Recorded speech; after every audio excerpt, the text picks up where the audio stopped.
আগে এক রাজ্যে ছিল অদ্ভুত রাজা। তার নাম ছিল আলসেন্দ্র। রাজা শুধুই বসে বসে ঘুমাতো।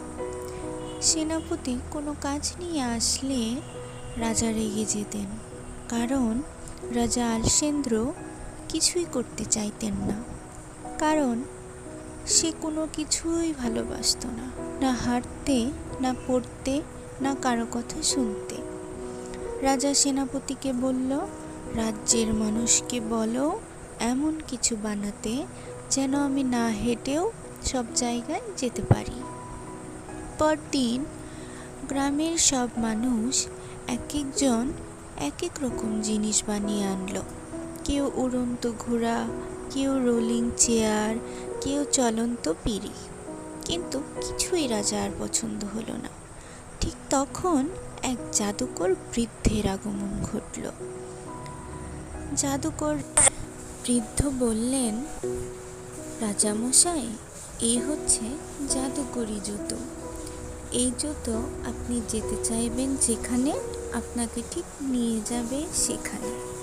এই শুনে রাজামশাই একটু থমকে গেল আর দাঁড়িয়ে জুতোকে বলল, এই জুতো, আমি বাগানে যাব, আমায় বাগানে নিয়ে চলো।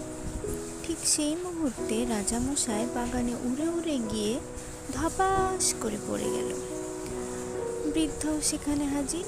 বৃদ্ধকে দেখে দাঁড়িয়ে রাজামশাই উঠে জুতাকে আবার বলতে লাগলো, এই জুতো, জুতো, আমায় প্রাসাদে নিয়ে চলো। প্রাসাদে এসেও রাজা আবার ধপাস করে পড়ে গেল।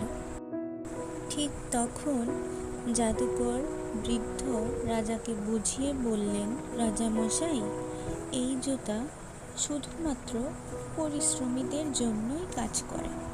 এই শুনে রাজা নিজের ভুল বুঝতে পারলেন আর ভাবলেন নিজের কাজ এখন থেকে নিজেকেই করতে হবে।